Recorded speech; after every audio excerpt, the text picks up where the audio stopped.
Praise the Lord all my dear brother and sister. प्रभु आप सबको आशीष दे। परमेश्वर का अनुग्रह और प्रेम आपके जीवन में बना रहे। पवित्र परमेश्वर अपना मुख आपकी ओर करे और आपको आशीष दे।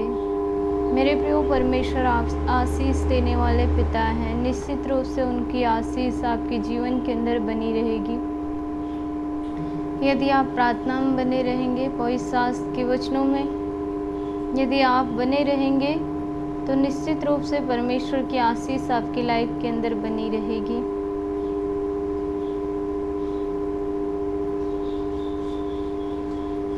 मेरे प्रियो, सब कुछ के साथ लाइफ के अंदर ब्लेसिंग बहुत ज़्यादा ज़रूरी है। यदि आपकी लाइफ के अंदर आशीष नहीं है तो सब कुछ रह कर के भी व्यर्थ है, क्योंकि एक दिन सब कुछ क्या हो जाएगा, ख़त्म हो जाएगा। जिस मनुष्य के लाइफ के अंदर आशीष नहीं होती, उसके जीवन के अंदर उन्नति नहीं होती है। उसकी लाइफ, बहुत सारे ऐसे लोग होते हैं जो अपनी लाइफ के अंदर बहुत सारे धन संपत्ति को इकट्ठा करते, पैसे कमाते, बहुत कुछ इकट्ठा करते, लेकिन वो अधिक समय तक मतलब टिकता नहीं है, उनके हाथ में रुकता नहीं है, बहुत जल्दी ख़त्म हो जाता है। ऐसा क्यों है? क्योंकि उनके लाइफ के अंदर ब्लेसिंग नहीं है, आशीष नहीं है। यदि आपके जीवन के अंदर ईश्वर की आशीष नहीं है तो आप कितना भी सब कुछ इकट्ठा कर ले, लेकिन वो सब कुछ एक दिन ख़त्म हो जाएगा। तो आपको आपकी लाइफ के अंदर ब्लेसिंग सबसे ज़्यादा ज़रूरी है। और आशीष तब आएगी जब आप आत्मिक जागृति में होंगे, और आत्मिक जागृति तब आएगी जब आप प्रार्थना करेंगे, जब आप बाइबल पढ़ेंगे, जब आप सही मार्ग पे रहेंगे, जब आप बुराई को छोड़ करके भलाई के मार्ग पे चलेंगे, तब आपके लाइफ के अंदर ब्लेसिंग आएगी, आशीष आएगी, आप बढ़ेंगे, आपके जीवन से रुकावटें दूर हो जाएंगी। मेरे प्रियो, यीशु मसीह जीवित खुदा है। वो हर एक रुकावटों को दूर करने वाले परमेश्वर हैं, और निश्चित रूप से वो आपके हर एक रुकावटों को दूर करेंगे। मेरे प्रियो, आपको जागते रहना है अपनी लाइफ के अंदर। जब आप जागेंगे तभी आप अपनी लाइफ के अंदर कुछ बड़ा हासिल कर पाएंगे परमेश्वर के राज्य में। मेरे प्रियो, बहुत समय पहले पास्टर बेनी हिल मुंबई के अंदर आए थे, और जब वो मुंबई के अंदर आए थे उस समय पूरे भारत में पहली वो एक ऐसी सभा थी जिसमें एक साथ 15 लाख लोगों ने हिस्सा लिया, और उन 15 लाख लोगों ने प्रभु यीशु मसीह के शुभ संदेश को सुना, और उनके प्रार्थना करने से बहुत सारे बीमार लोग चंगे हुए। बहुत सारे लोग प्रभु यीशु मसीह के चमत्कार को अपने जीवन के अंदर अनुभव किया, प्रभु यीशु की शांति को अनुभव किया, प्रभु यीशु के आनंद को अनुभव किया। मेरे प्रियो, आप शांति आनंद को कब अनुभव करेंगे?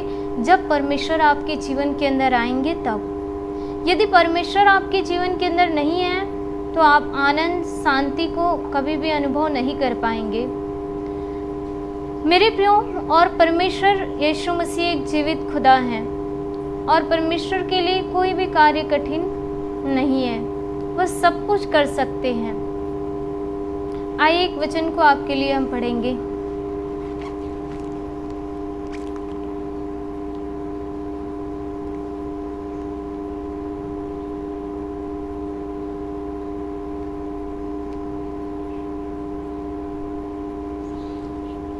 इफिसियों की पत्री अध्याय 5 वचन नंबर 14 को आइए हम पढ़ेंगे। हे सोने वाले, जाग और मुर्दों में से जी उठ, तो मसीह की ज्योति तुझ पर चमकेगी। मेरे प्रियो, यहाँ परमेश्वर का वचन कहता है, हे सोने वाले जाग और मुर्दों में से जी उठ, तो मसीह की ज्योति तुम पर क्या होगी? चमकेगी। परमेश्वर का प्रकाश तुम्हारे जीवन के अंदर आएगा। मेरे प्रियो,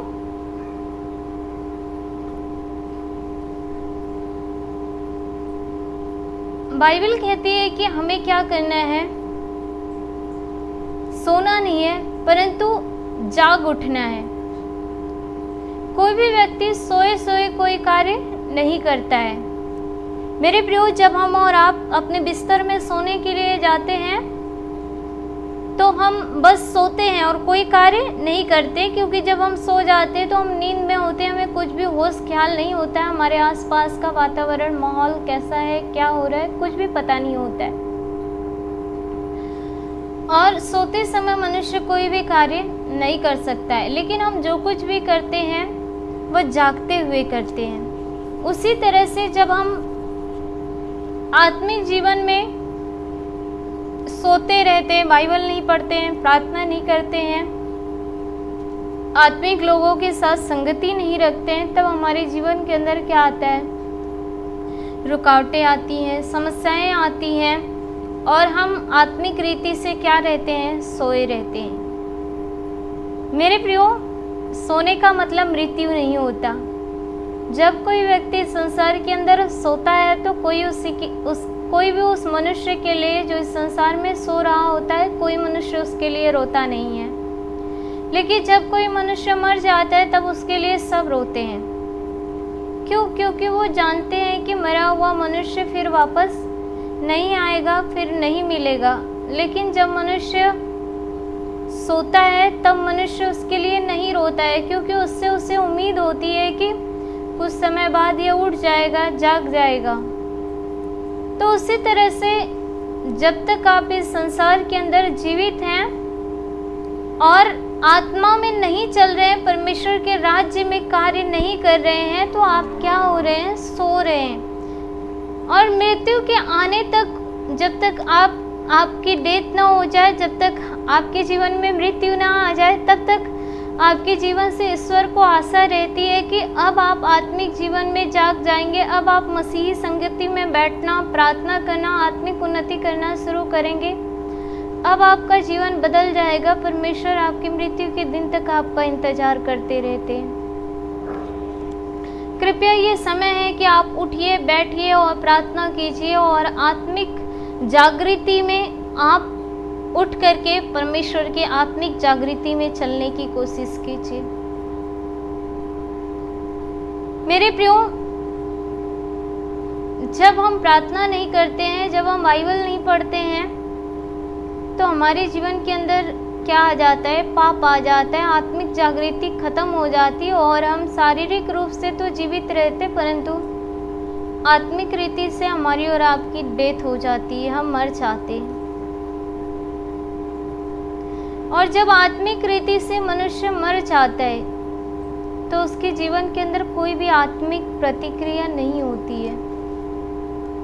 और बाइबल हमसे और आपसे यही कहती है कि तुम मुर्दों में से जी जा, अपनी आत्मा को उस मरे हुए खंडहर में से बाहर निकालो, उस पाप की दुनिया से बाहर निकालो और परमेश्वर के राज्य में बढ़ो। आपको बढ़ना है मेरे प्रियो, लेकिन आपका बढ़ना कब होगा? जब आप प्रार्थना करेंगे, जब आप बाइबल पढ़ेंगे, जब आप आत्मिक उन्नति में बैठेंगे तब। इस संसार की तरफ न देखिए। इस संसार हजारों, लाखों, करोड़ों विचारधाराओं वाले मनुष्य से भरा पड़ा है। इस संसार में सब मनुष्य के अपने अपने स्वभाव हैं, अपने अपने कार्य हैं, अपनी अपनी विचारधाराएं हैं, अपनी अपनी भाषाएं हैं, उनके अपने अपने सब क्रियाकलाप हैं मेरे प्रियो। परंतु यदि आप एक आत्मिक मनुष्य हैं, यीशु मसीह को जान गए हैं, तो आपका जीवन एक अस्थायी जीवन नहीं होना चाहिए, पर आपका जीवन एक जागृतिपूर्ण जीवन होना चाहिए, एक आत्मिक जीवन होना चाहिए कि आप भी परमेश्वर के राज्य में बढ़े, आपके आसपास लोग परमेश्वर के राज्य में बढ़े, उनके जीवन से पाप खत्म हो, भलाई और परमेश्वर की आशीष शुरू होने पाए। मेरे प्रियो, जब हम योना की पुस्तक को पढ़ते हैं तो हम देखते हैं कि योना जब नीनवे जाने से परमेश्वर का इनकार करके तरसीस को भाग रहा था, तो जैसे ही वो जहाज में किराया दे करके बैठ जाता है जहाज में, तो उसके दिमाग के अंदर यही थिंकिंग चल रही थी कि बस मैं यहाँ से भाग जाऊँगा, मेरा प्राण बच जाएगा। आज भी बहुत सारे यीशु मसीह को जानने वाले लोग समाज के डर से, लोगों के डर से, मनुष्य के डर से प्रार्थना करना, बाइबल पढ़ना, आत्मिक जागृति में, आत्मिक संगति में बैठना बंद कर देते हैं, सिर्फ इसलिए कि हमारा प्राण बच जाएगा। पर बाइबल कहती है कि जो कोई मनुष्य अपने प्राण को बचाएगा वह खो देगा, लेकिन जो कोई प्रत्येक दिन अपना क्रूस कंधे पे लिए हुए परमेश्वर के मार्ग पे चलेगा वही अनंत जीवन का अधिकारी होगा। मेरे प्रियो, मनुष्य अपना सोच विचार इस्तेमाल करता है, अपनी थिंकिंग इस्तेमाल करता है, लेकिन आप जानते हैं आपका सोच विचार, आपकी थिंकिंग आपको कहाँ ले जाएगी? गड्ढे में ले जाएगी और गिरा देगी। प्रभु यीशु ने कहा, तुम कभी अपने समझ का सहारा नहीं लेना, तुम परमेश्वर के ऊपर संपूर्ण मन से क्या करना? भरोसा रखना। हमें पूरे मन से ईश्वर के ऊपर भरोसा रखना चाहिए और सब कुछ हमें परमेश्वर की इच्छा के ऊपर छोड़ करके करना चाहिए। जो भी हम भला काम, अच्छा काम, नेक काम परमेश्वर को जानने के बाद कर रहे हैं, वो हमें खुदा की इच्छा के ऊपर छोड़ करके करना चाहिए। परमेश्वर, हम आपके मार्ग में चल रहे हैं, अच्छा काम कर रहे हैं, हम कोई भी बुरा काम नहीं कर रहे हैं, हम किसी को मार पीट नहीं रहे हैं, किसी की चोरी नहीं कर रहे हैं, किसी को दुख नहीं पहुंचा रहे, हम प्रार्थना कर रहे हैं। और ईश्वर में आस्था रखना कोई बुरी बात नहीं होती है। अब प्रार्थना करना और अच्छे कार्य करना, ये एक प्रोत्साहन की बात है, अच्छे और भले कार्य करना। मेरे प्रियो, तो वहाँ योना किसकी थिंकिंग इस्तेमाल कर रहा था? अपनी। जब हम परमेश्वर की नहीं सुनते हैं, अपने दिमाग को इस्तेमाल करते हैं, तो हम कहीं के नहीं रह पाते, न संसार के न परमेश्वर के, और हम शैतान के अधिकार में होकर के मृत्यु के वश में चले जाते और अपना सब कुछ खो बैठते हैं।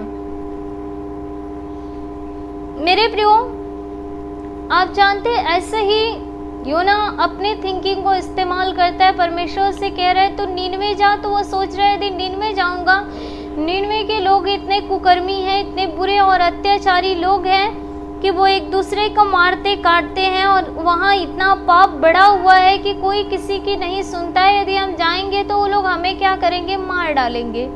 तो योना अपनी जान बचाने के लिए नीनवे के 1,20,000 लोगों को मरने के लिए छोड़ देता है कि तुम पाप कर रहे हो तो मरो, मुझे उससे लेना देना नहीं है, मैं तो अपना प्राण बचा करके भागूंगा। यदि हर मसीही यीशु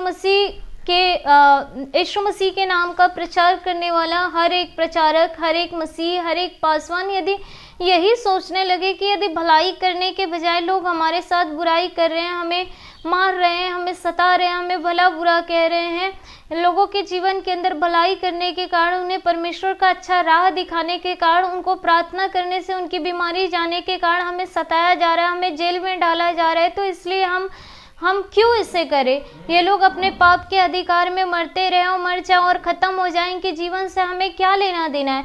यदि ऐसा हर एक पास्टर, हर एक पासवान यदि ऐसा सोच करके परमेश्वर के कार्य को बंद कर देगा, तो संसार के जो लोग हैं वो यीशु मसीह के जीवन को जान नहीं पाएंगे, और परमेश्वर का, उसके पुत्र का बलिदान होना, उनका जो उद्धार है वो मनुष्य के जीवन के ऊपर नहीं आ पाएगा।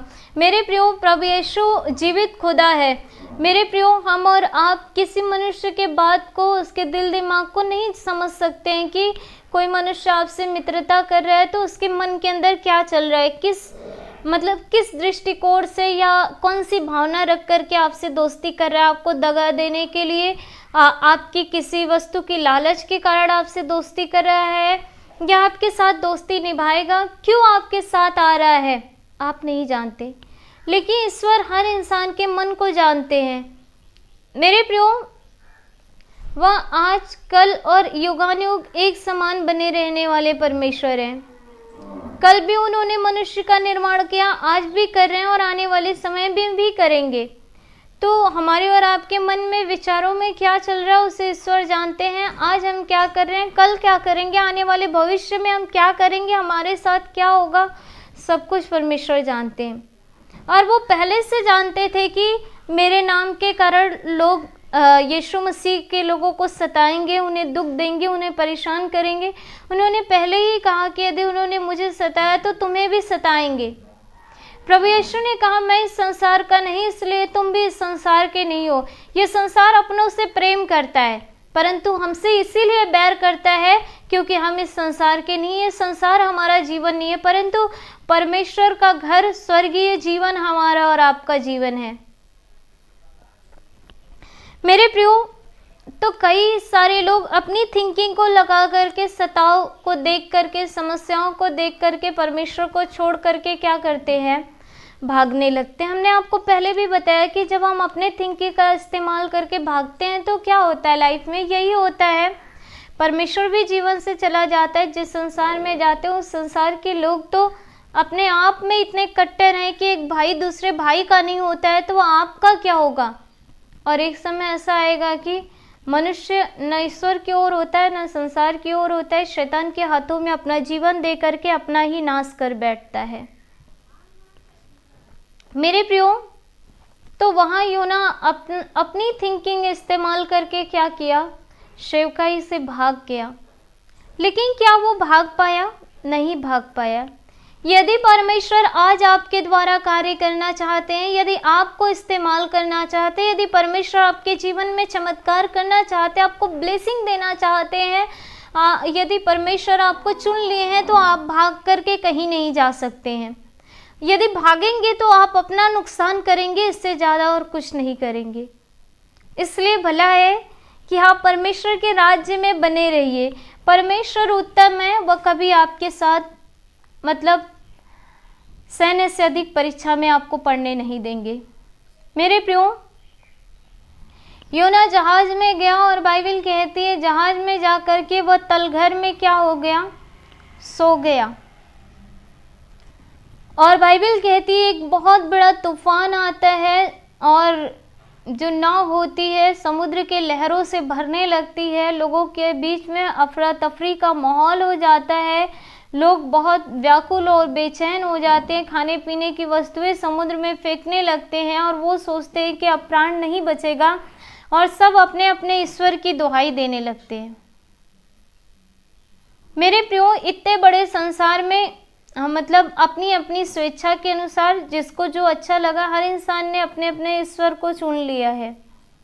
पर कोई एक ही ईश्वर होगा जिसने पूरी दुनिया को बनाया, पूरे कायनात, पूरी सृष्टि को बनाया। आज उसी के द्वारा पूरी सृष्टि चल रही है, उसी के द्वारा हम और आप चल रहे हैं। तो हम आपसे रिक्वेस्ट करते, कृपया उस ईश्वर को ढूंढे अपनी लाइफ के अंदर, और वह मिल जाए तो उसे पकड़े रहे, उसके संग संग चले। यदि आपके जीवन के अंदर आपकी विचारधाराएं हिंसक हैं, यदि आप हिंसा करने वाले, हिंसा को फैलाने वाले, नफरत पैदा करने वाले हैं, लोगों के बीच में बुराई ला रहे हैं, या मतलब लोगों को आक्रोशित कर रहे हैं अपने विचारों के द्वारा, तो हम कहीं ना कहीं ये समझते हैं कि आपके अंदर ईश्वर का ज्ञान नहीं है। यदि ईश्वर का ज्ञान होता तो कभी भी ईश्वर किसी इंसान को इंसान के लिए मारना, काटना ऐसा नहीं सिखाते हैं। मेरे प्रियो, यहाँ बाइबल कहती है सब लोग क्या कर रहे थे, अफरा तफरी के माहौल में अपने अपने ईश्वर की दुहाई दे रहे थे, और कुछ भी माहौल जो था वो बदल नहीं रहा था, सब कुछ वैसे ही था और लोग बहुत व्याकुल थे। और तब एक मनुष्य तलघर में जाता है और योना को सोते हुए पाता है। आज जान रहे हैं, आज हम और आप जिस दुनिया के अंदर जी रहे हैं, ये दुनिया मतलब इतना ज़्यादा पापमय है, इतना ज़्यादा पापमय है कि जिसकी कोई सीमा नहीं है। आपके आसपास का जो वातावरण है वह इतना पाप से दूषित वातावरण हो चुका है कि हर कहीं मतलब आप देखेंगे तो डॉक्टर के अनुसार बीमारियां जो हैं वो हवा में उड़ रही हैं, घरों में बैठी हुई, यहाँ वहाँ कहीं भी मनुष्य बीमारी का शिकार हो सकता है। लेकिन आज भी आप महफूज हैं, सुरक्षित हैं, जीवित हैं संसार में, तो आप परमेश्वर को धन्यवाद दो कि खुदा आपने हमें सुरक्षित रखा है। मेरे प्रियो, आज भी संसार में जो मंदिर हैं वो अपने अपने समय पे खुल रहे हैं। डेली लोग जा कर के पूजा पाठ कर रहे हैं, आराधना कर रहे हैं ईश्वर की। मस्जिद में लोग डेली जा कर के 5 बार नमाज पढ़ते हैं। लेकिन क्या आप जानते हैं यीशु मसीह को जानने वाले लोग क्या करते हैं? वो केवल एक बार संडे को चर्च जाते और पूरे सप्ताह सोते हैं। बाइबल एक दिन खुल गई सप्ताह में तो वही बड़ी बात है, बाइबल को रख करके सोते रहते हैं और प्रार्थना नहीं करते हैं। एक दिन जा कर के संडे 2 घंटे की प्रार्थना अटेंड करते और पूरे दिन सोते रहते हैं। मेरे प्रियो, कम से कम संसार को देख करके तो आप अपने जीवन के अंदर जागृति लाओ और प्रार्थना के जीवन में आओ और प्रार्थना करना शुरू करो। मेरे प्रियो, परमेश्वर हर घड़ी आपका इंतजार कर रहे हैं और जब तक आप सोते रहेंगे तब तक परमेश्वर के चमत्कार को आप अपनी लाइफ में, अपने जीवन में कभी न देख पाएंगे, न अनुभव कर पाएंगे। और पवित्र शास्त्र कहती है जब तक योना सोता रहा तब तक उसने मतलब परमेश्वर को पुकारा नहीं, लेकिन जैसे ही योना नींद से जागा वैसे उसने परमेश्वर को पुकारा। उसने लोगों को कहा मेरे हाथ पैर बांध करके मुझे समुद्र में डाल दो क्योंकि परमेश्वर मेरे विरुद्ध खड़ा है। मेरे प्रियो, और पवित्र शास्त्र ऐसे कहती है कि जब हम परमेश्वर को पुकारते हैं तो परमेश्वर हमारी और आपकी सुनते हैं। जब हम बाइबल के अंदर देखते हैं तो मत्ती 7:7 में परमेश्वर का वचन कहता है मांगो तो तुम्हें दिया जाएगा, ढूंढो तो तुम पाओगे, खटखटाओ तो तुम्हारे लिए स्वर्ग का दरवाजा खोला जाएगा।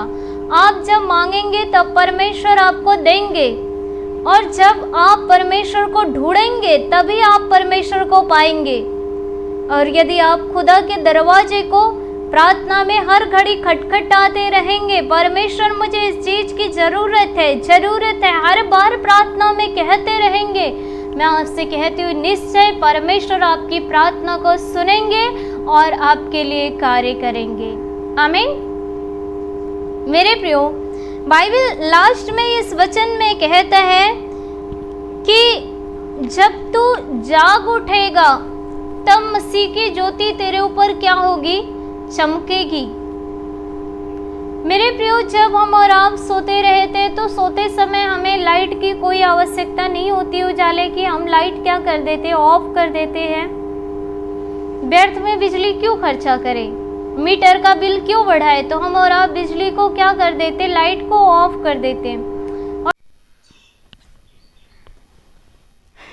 मेरे प्रियो, जब इंसान बहुत ज़्यादा पाप में होता है तब उसे पाप का भार समझ में नहीं आता है। यदि कई बार यदि बहुत बड़े तालाब में या बहुत बड़े आप मतलब किसी पानी के स्थान में यदि आप डूब करके नहाएंगे तो आपको पानी का भार पता नहीं चलेगा कि आप डूबेंगे तो कितना अधिक पानी आपके ऊपर है।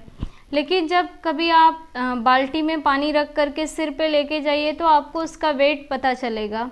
उसी तरह जब मनुष्य जब तक अंधकार में रहता है, उसके जीवन के अंदर ईश्वर का प्रकाश नहीं रहता है, तब तक मनुष्य कितना भी पाप करता है लेकिन उसे पाप का भार समझ में नहीं आता है, उसे पाप से घृणा नहीं होती, उसे पाप बुरा महसूस नहीं होता है। लेकिन जब मनुष्य जिस दिन यीशु मसीह को अपने जीवन के अंदर जान लेता है, जिस दिन वो पवित्रता में चलना शुरू होता है, जिस दिन वो ये जानता है कि कैसे यीशु पिता ने उसके लिए कोड़े खाए, कैसे लहू बहाया, कैसे उन्होंने उसके लिए कितना दर्दनाक तड़प तड़प करके अपना प्राण दे दिया, कितनी दर्दनाक मौत वो मरे, पाप की सजा कितनी भारी होती। जब मनुष्य ये मेरे प्रियो, जब हम और आप अपनी लाइफ के अंदर प्रार्थना करते हैं, आत्मिक उन्नति को हम जारी रखते हैं, तब आशीष को देखते हैं। क्या करते हैं? हम लाइट को ऑफ कर देते हैं क्योंकि हमें लाइट की ज़रूरत नहीं होती। और जब लाइट ऑफ हो जाती है तो आप जानते हैं कमरे के अंदर कहाँ गंदा है, कहाँ साफ है, कहाँ कचरा है, कुछ भी दिखाई नहीं देता है। उसी तरह से जब तक मनुष्य के जीवन के अंदर प्रभु यीशु मसीह नहीं आते, परमेश्वर का प्रकाश नहीं आता है, तब तक मनुष्य को इस संसार में कुछ भी दिखाई नहीं देता है। वह पाप करता रहता है, पाप में जीता है, लेकिन उसे पाप भारी नहीं लगता है। मेरे प्रियो, कई बार हमने बहुत सारे मनुष्यों को देखा है, मनुष्य कुत्तों तक को गाली देते, जानवर को गाली देते। यदि आप विश्वास करते हैं तो आज अभी और इसी वक्त परमेश्वर आपके लिए कार्य करने के लिए जा रहा है। आइए आप सभी लोगों के लिए हम प्रेयर करेंगे। आपके शरीर के जिस किसी हिस्से को बीमारी है, समस्या है, कृपया वहां हाथ रखिए, आंखों को बंद कीजिए। यदि जीवन के किसी भी परिस्थिति में आप नकारे जा रहे, आप गिराए जा रहे, परिस्थिति आपको कह रही कुछ भी अद्भुत नहीं होगा, तो मैं कहती हूँ आप विश्वास रखें, आज ही इस प्रार्थना को रिसीव करें। आने वाले समय में आप एक अद्भुत चमत्कार को देखने के लिए जा रहे हैं। आप एक अच्छे जीवन साथी के द्वारा ब्लेस होने के लिए जा रहे हैं। आपके टूटे हुए रिश्ते बनने के लिए जा रहे हैं। आपकी बुरी परिस्थितियां जो पूरी तरह से बिगड़ गई है वो अद्भुत होने के लिए जा रही हैं।